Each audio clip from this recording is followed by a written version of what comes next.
everybody, and welcome to episode 131 of High Scores, High Stakes, the podcast that's about to break the laws of physics. I'm your host, as always, Mr Luvva Luvva, and with me is nobody. It is the not often seen, the lesser spotted Luvva solo episode.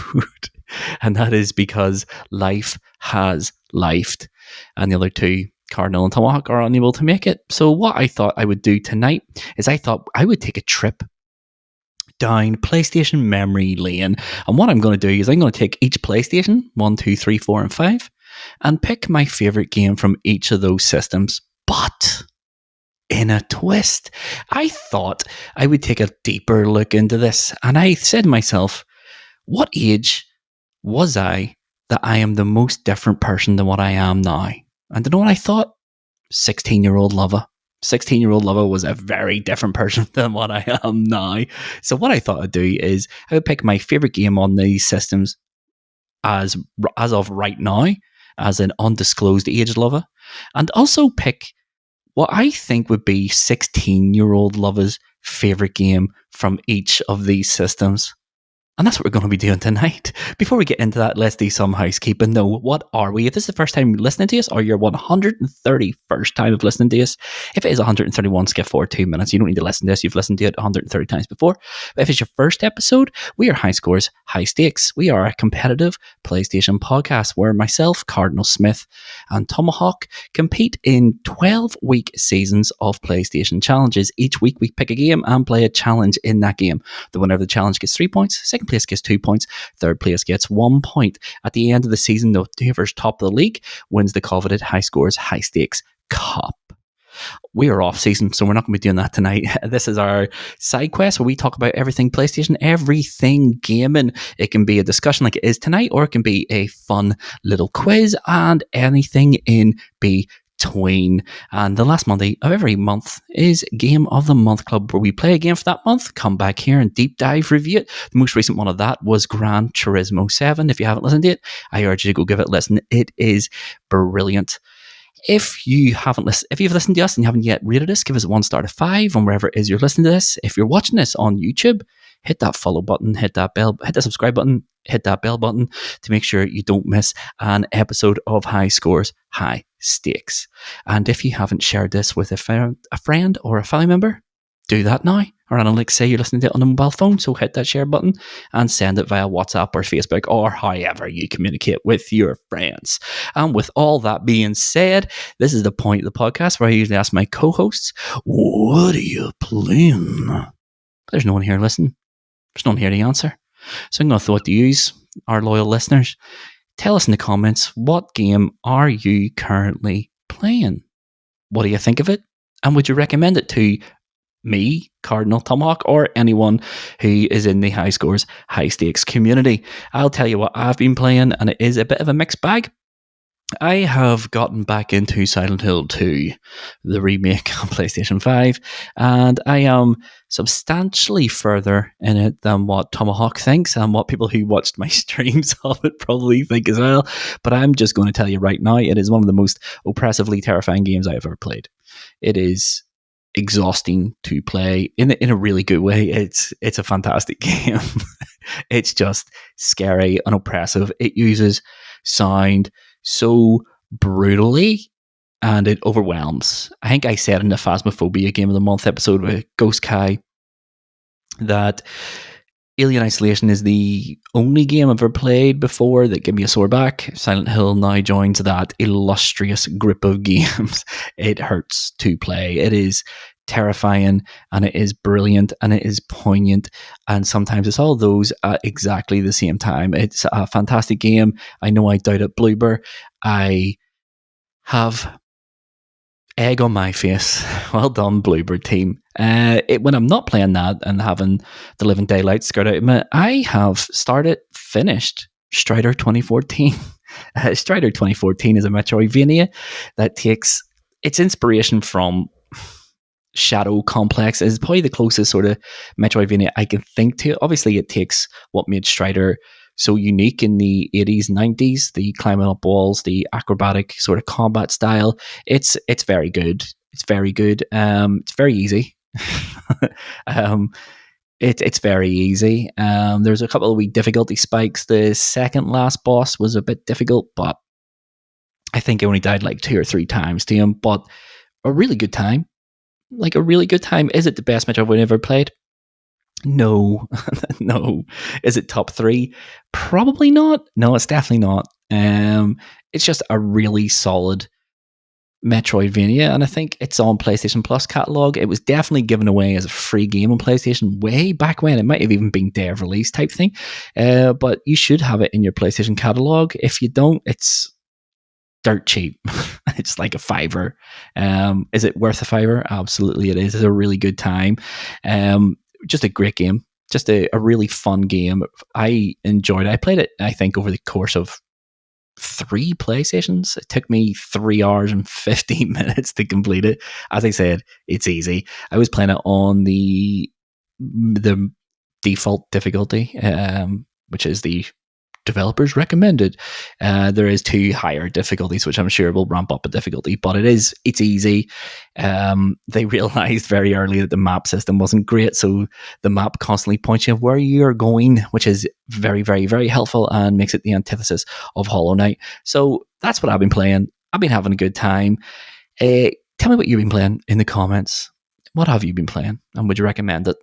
And if not, why not? If so, sell it to me. Pitch me a game, is what I'm saying. But with all that being done, I think there's no better time than to get into the discussion, which is my favorite game as an adult from each PlayStation home console, and what I think would be 16-year-old Luvva's favorite game from each of these consoles. Okay, let's start at the beginning. Well, actually, yeah, let's start at the beginning. I was going to say let's start on the PlayStation 1, but let me introduce you to younger 16-year-old Luvva. What was Luvva like as a 16-year-old? Well, let me tell you. he wasn't the same as me. Younger 16-year-old Luvva was your typical millennial at the turn of the millennium. He was big into his edgy humor. Everything was dark and dank and deep in meaning. He was running around in baggy jeans with a wallet on a chain. The whole heap. If you can picture it, that was younger Luvva. So it was. I had my hair grown out a lot longer than what it is now. It was usually some strange color. It was blue. It was green at some points. It was flame red. At one point, I give myself the reverse mohawk, which is a number 3 around everywhere, and then a straight 0 with a big razor down the middle, kind of like Alien Ant Farm's lead singer, if you remember that. I rocked that. I near got fired for that from a job. I also had the proper mohawk as well. Yeah, our younger 16-year-old Luvva was, he was extroverted, excessively extroverted. He was annoying. He was a bit of a plank. Let's be honest here. He was countercultural, also excessively. If it was popular, 16-year-old me hated it. Like, even if I never tried it or seen that movie or heard that music, if it was popular, I did not like it. 16-year-old Luvva was he was a bit of a plank. So he was. He also had zero concept of shame. There's things I did as a 16-year-old I would never do now, and that is because I know what shame is. What dignity is. 16-year-old Luvva did not know any of these things. He was loud, he was abrasive.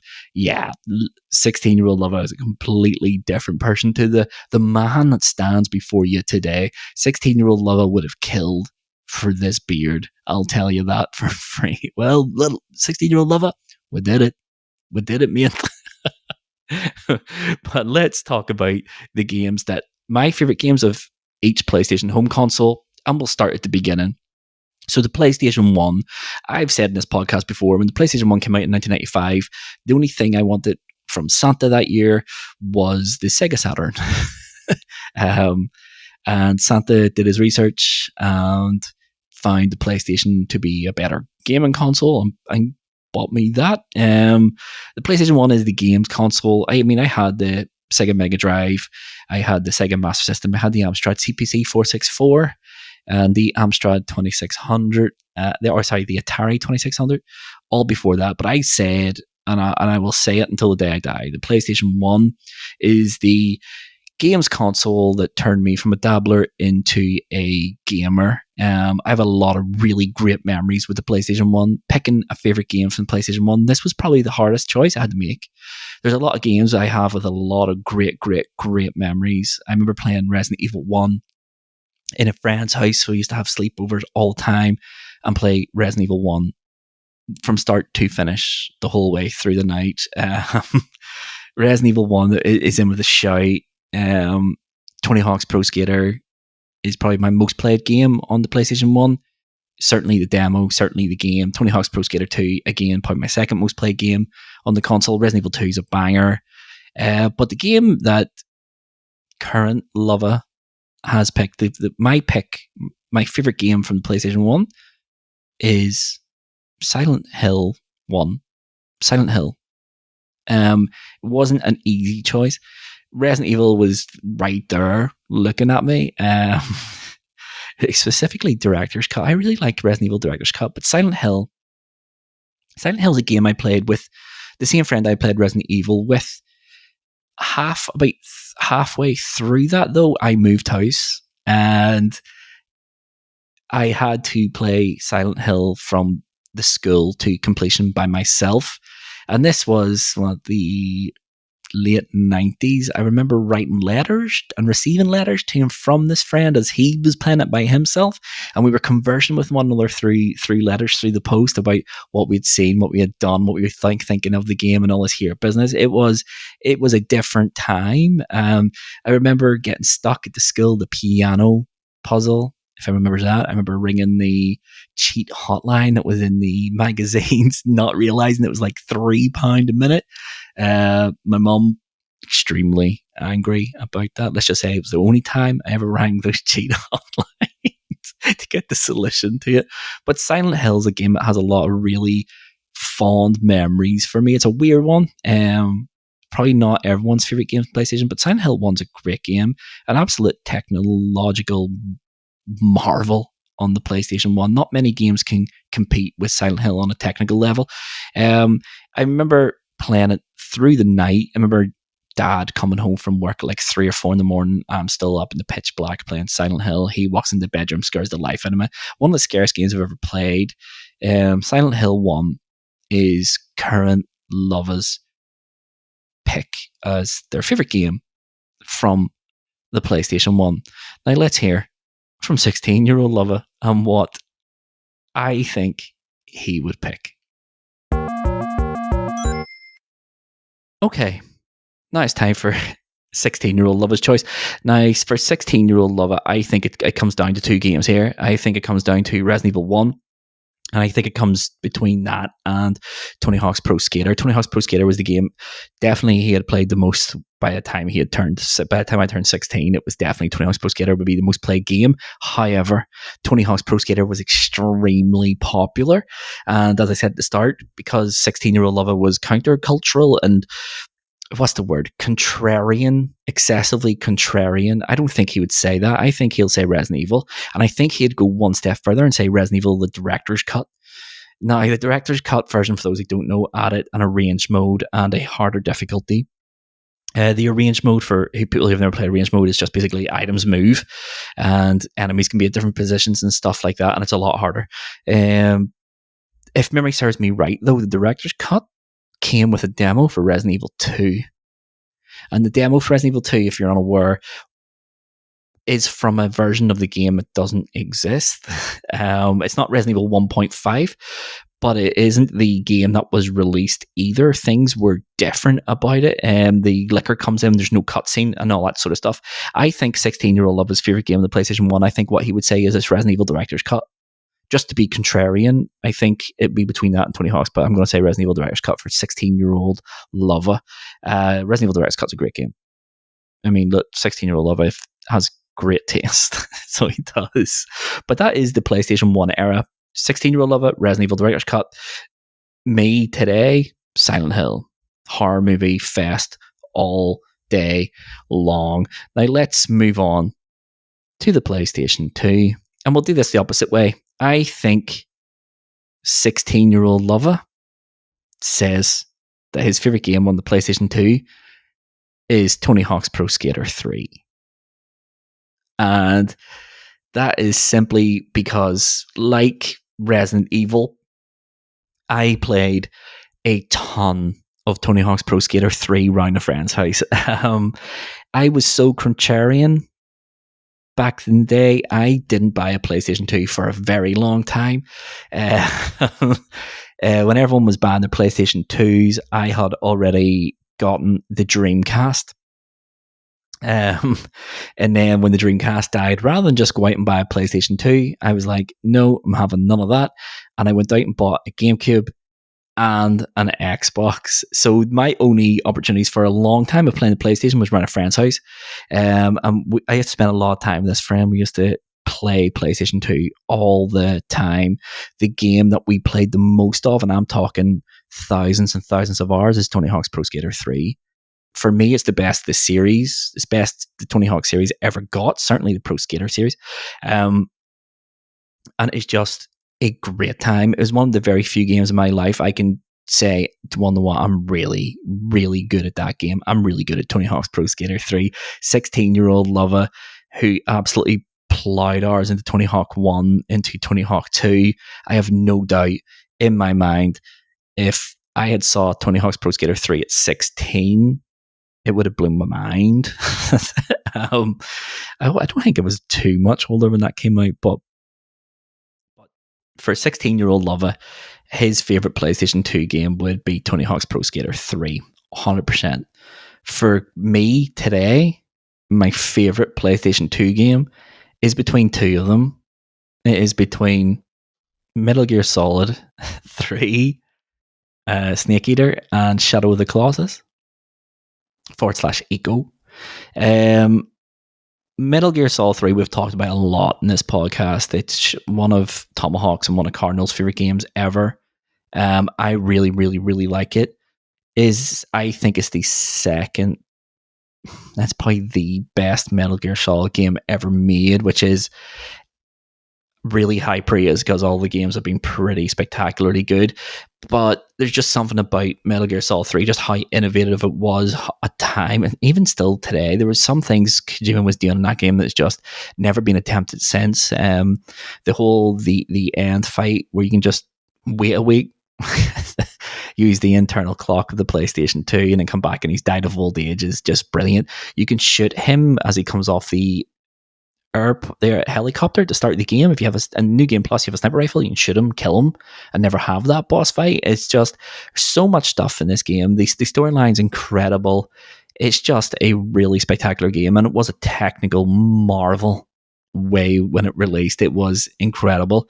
Shadow of the Colossus, however, it's a real Luvva game. Like, now it's a real Luvva game. It is an art house game. We all know how I feel about art house games. It's spectacular. It's a work of art. It is a work of art. It is a game that demands full attention from the player.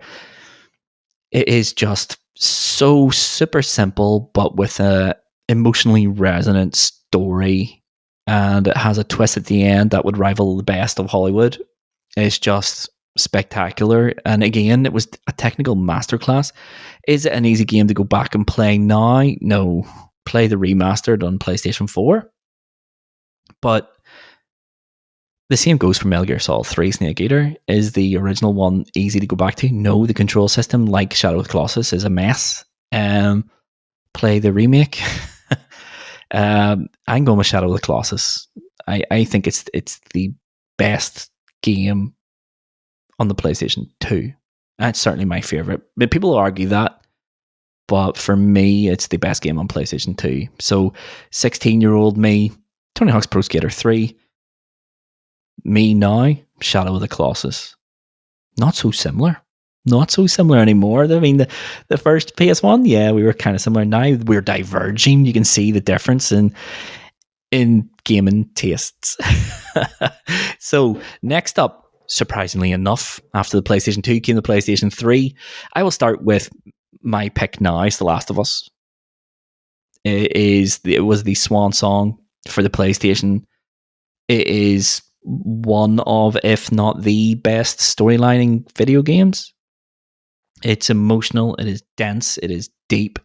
The gameplay is aging now, but it doesn't matter because it does exactly what it needs to do. It keeps combat tense, basic, but expressive and free flowing. You can do a lot in The Last of Us Part 1. But it's all about the characters in this game. You know, you have obviously Joel, Ellie, you have Robert. You know, there's so many. There's Marlene. There's just so much going on in The Last of Us Part 1. It's a Hollywood movie that you control. It's heartwarming in bits. It's heartbreaking in others. The environmental storytelling in The Last of Us is just incredible. There's just a lot to like about The Last of Us. People seem really fashionable now to hate it. I don't hate it. I think it's a spectacular game. And one thing people always forget about The Last of Us, especially in the PlayStation 3 version, is the factions mode. Factions mode was incredible. And people don't give it its flowers. Yes, it might have been a tacked on multiplayer mode, but it was a tacked on multiplayer mode with a lot of thought that went into it.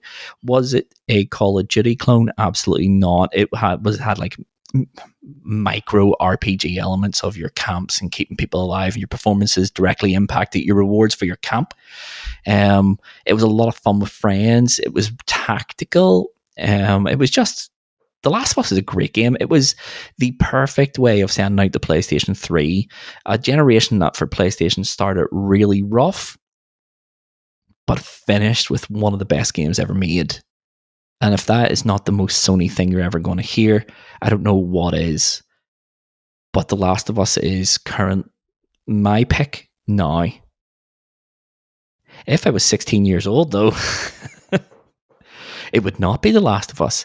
I wouldn't like The Last of Us because it was really popular and everyone loved it. And also, I probably wouldn't have understood it. I don't think I would have had the emotional maturity to understand The Last of Us at 16 years old. Definitely not. I wouldn't have. I know I wouldn't. I was an emotional, I don't even know what to even say. I was stunted. My emotional intelligence was stunted. No, I think 16-year-old me would have been blown away. I'm going to lump these two together because they're practically the same game. Guitar Hero 3 Legends of Rock or Rock Band. I think Luvva, who had aspirations from no age to learn how to play guitar, but never had the willpower or the determination or the acumen to learn how to play it. Rock Band is pure fantasy fulfillment. And I think Luvva at 16 would have adored that game. I'm going to go Rock Band. I think Rock Band has a stronger set list, especially with DLC and stuff. Rock Band was spectacular. The music in it would have been right up 16-year-old me street. You know, you had a lot of like alternative bands. I mean, in fact, Rock Band 1 had a lot of alternative bands because it had just had to get the music that I could. And there were a couple of covers and stuff in there. People always forget that. But no, 16-year-old Luvva would have loved Rock Band on PlayStation 3. It would have blown him away. He would have played nothing but it for years. I know that because I did, and I wasn't 16. But no, 16-year-old Luvva's PS3 game of choice probably would have been Rock Band. I can't imagine 16-year-old me liking Bioshock. He may have liked the Uncharted series, certainly Uncharted 2. But no, I know me. I remember what I was like. I used to listen to a lot of rock music, and alternative rock music, heavy rock music. Rock Band would have been right up my street at 16. So yeah. So let's just recap the PlayStation 3 there. 16-year-old Luvva, Rock Band. Me now is The Last of Us. It's not even close. So this brings us to the PlayStation 4. Now, PlayStation 4 generation is a hard one for me to think what 16-year-old me would have liked. This was when Sony was really tying down their formula for their AAA first party games, the deep storylines, the resonant characters, the fully fleshed out worlds. I'm struggling to think what 16-year-old me would have resonated with me, but I think I have it. I think I have it. I think 16-year-old me would have absolutely loved Infamous Second Son. And let me tell you why. Delson is the closest video game character that 16-year-old Luvva would have loved. I think 16-year-old me would have seen a lot of me in Delson. And for that reason and that reason alone, I think 16-year-old me would have loved it. I also, yeah, it's Infamous. I think 16-year-old me would have loved the powers, the speed, the being able to drop from high heights, the fire, the everything. The world was so dark and the storyline was like super gritty. It screams like, hey, kids who like heavy metal and want to be alternative, this is a game just for you. And it would have spoke to 16-year-old me. I think 16-year-old Luvva would have loved Infamous Second Son. It's a good game. It is a good game. I enjoyed my time with it. I streamed it from start to finish and I enjoyed it. First Light was brilliant. But I think there's a lot in Infamous Second Son that 16-year-old me would have went, this is a game that they made for me. Look at this. It's me in a video game. As cheesy as that sounds, I think 16-year-old me would have loved Infamous Second Son on the PlayStation 4. My favourite game now on the PlayStation 4 is a game I spoke about ad nauseum on this podcast. My favourite game on PlayStation 4 is the game that I described in my blog when I give it the perfect 10 out of 10 and called it the game of the PlayStation 4's generation. I am, of course, talking about the one, the only Bloodborne. Bloodborne's a special game. It took the From Software, the Soulsborne formula, and in my opinion, perfected it. It's a tough game, but there's no crazy long runs to bosses. It's not impossible to do. There's a lot of freedom with the builds that you have in this game. Is it as wide as Dark Souls? No. Does it need to be? Absolutely not. The trick weapon system's brilliant. The rally system is incredible. The storyline, whilst not explicitly shared with you, there's enough crumbs in there. It's definitely not as cryptic as Dark Souls 1 or Demon's Souls. It's a really brilliant game that shouldn't have been as good as what it turned out. There's a lot of content. There's a lot of doors that should lead to somewhere, but they don't. Bloodborne is just a special game. It was my most played game on PlayStation 4. Over, I think it was near 200 hours on it. Just an incredible game. I think I completed like 4 or 5 times. I spent, I don't know how many hours in the Chalice dungeons and all that there business. I absorbed that game and just lost myself to it. Bloodborne's a special game.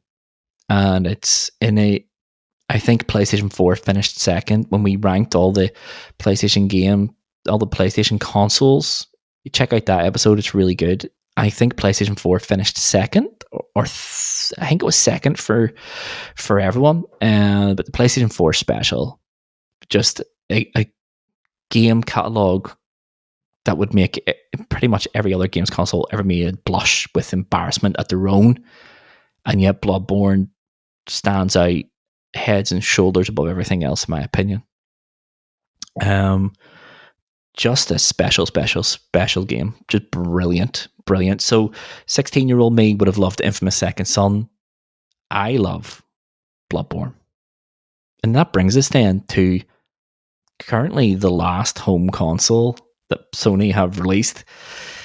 And I'm going to start with my pick for my favorite game on the PlayStation 5. As I said at the start, these are not the best games on the system. They're just my personal favorites, the games that I have played a lot and really enjoyed my time with. My pick is not going to surprise anyone at all. It is Phasmophobia. Just a great game. Just a great game. We did a Game of the Month Club episode on this in April, I think, with Ghost Guy from Twitch. Go follow him. He still plays it an awful lot. It's a fantastic game.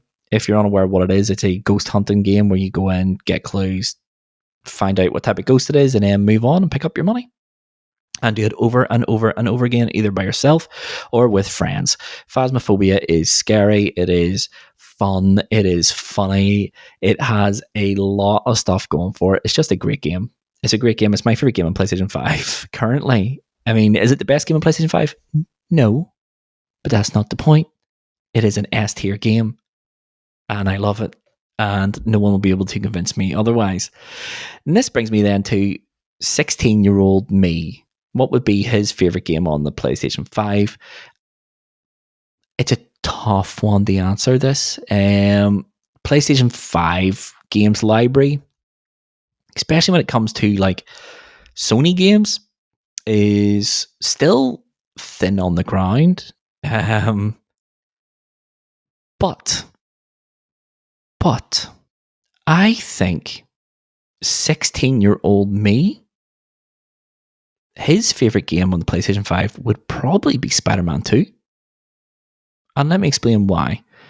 People say, why not Spider-Man Remastered? Because I think Spider-Man 2 is a better game than Spider-Man Remastered. And I'm not even embarrassed to say that. I think 16-year-old me would love Spider-Man 2. Basically because the story is really... It leans into the tragic side of Spider-Man's existence a lot.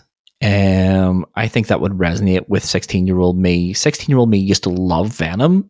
I can't stand Venom now, but 16-year-old me used to love Venom.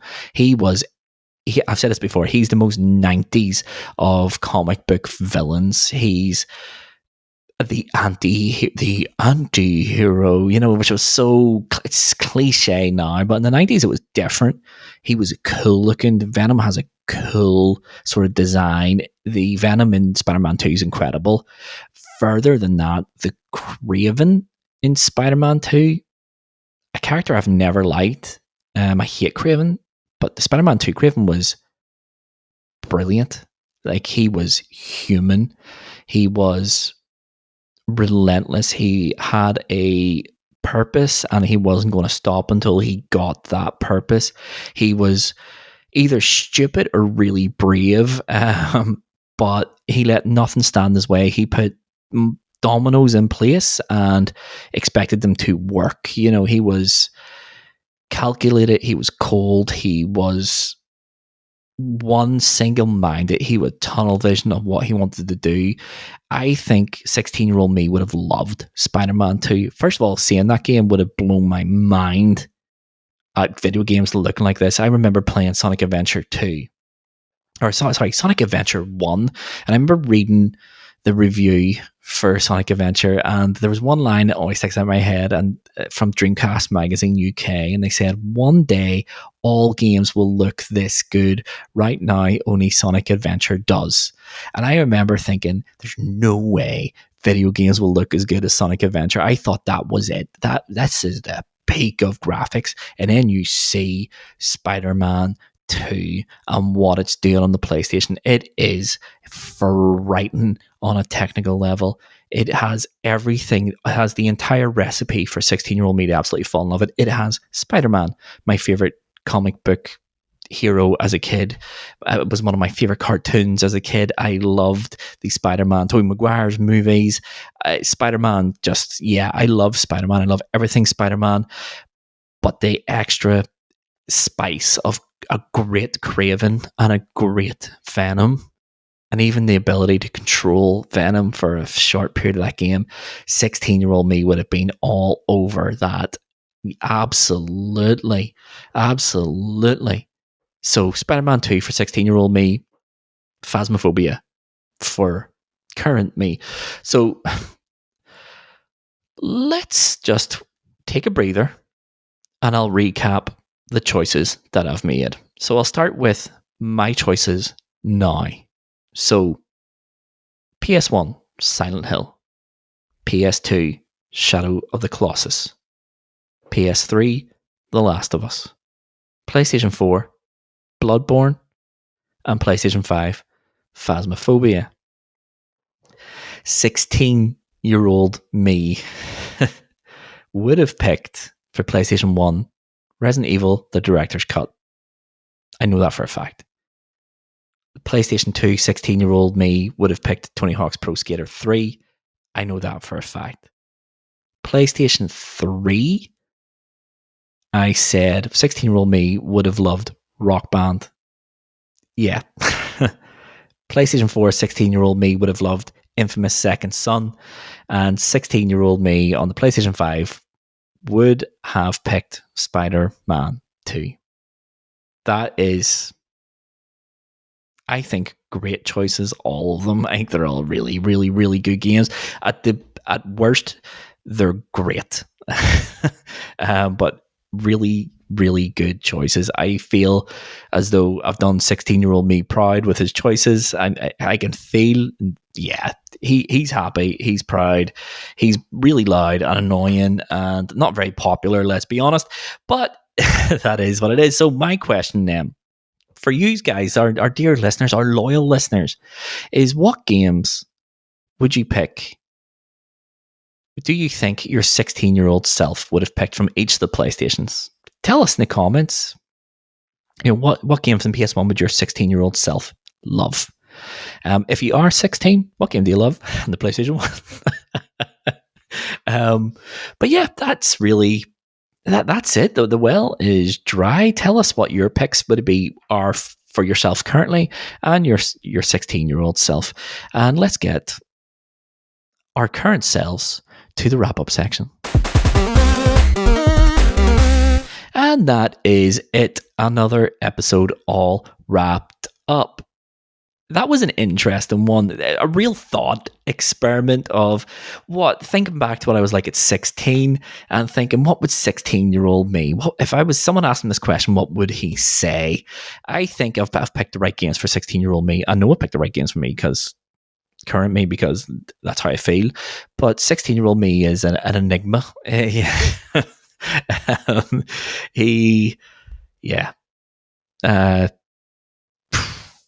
Not a great time.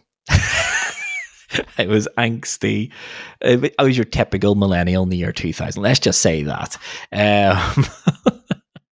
But anyway, as I said, tell me what you would choose for your 16-year-old self from each of those home consoles. And we will talk about what's happening next week. We are in the build up to the scary season. Next week, we're talking about horror game music, specifically great horror game music. We have a very, very, very special guest coming on. I don't want to spoil it, but keep an eye on our social media accounts where we will be announcing it. But it is a really special guest I'm really excited to have on. There's no better person I can think of to talk about video game music than this guy, and he was gracious enough to say, yeah, I will come on. But next week we are talking about great horror game music, and that kicks us off into our scary season for High Scores, High Stakes, or should I say High Scares, High Stakes. The week after that, of course, is Halloween week, which means it's the last Monday of the month, I think, which means it's Game of the Month, which is, of course, Dead by Daylight, which we will be talking about and reviewing. I'm excited for that one as well. But yeah, that's really it. That's what's coming up in High Scores, High Stakes. And I just want to quickly run over the housekeeping just one last time before I let you all go about your Mondays. So if you haven't left us a review, please do. 1 star to 5, whatever you think we're worth, that's what you get. If you want to give us a written review, that's perfect, even better. Tell us what you think. Give us some good feedback. It might even be put onto the website as a testimonial. If this 1 hour of content isn't enough to fill your week, go to highscoreshighstakes.com. There's loads of writings there. There's links to every episode. The episodes are on the webpage in video form. If you just want to watch them all there, that's grand. But highscoreshighstakes.com. We also have a shop there, fourth wall. Just hit the merchandise button. It'll whisk you away. But with everything being said, the best thing you can do to support us is continue listening, continue interacting with us, sharing the podcast with a family member or a friend, and that is all we ever ask for. It's just that's the best way of supporting us, listening to us and spreading word, getting more eyes, more ears on the podcast. But yep, that is it. I have nothing left to say except I've been Mr. Luvva Luvva. This has been High Scores, High Stakes. Thanks for listening. We'll see you on Monday. Love y'all. Bye.